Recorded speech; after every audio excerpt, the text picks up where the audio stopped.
These damn beetles.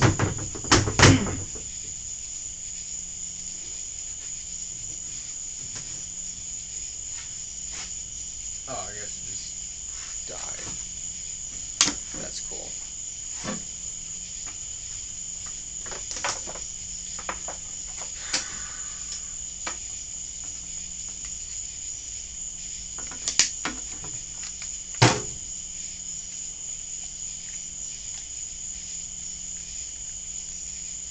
You know, I was in math class the other day.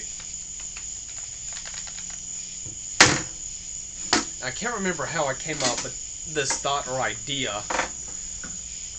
I still need to look into it more, but I was like, I wonder if there's a formula where, like, you can calculate your location in the universe.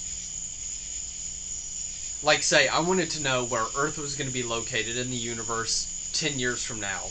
Is there a formula for that? And if so, what would that look like? What all information would you need for that? And is there a way to know our location in the universe? And in which direction we're going? Like, I don't know.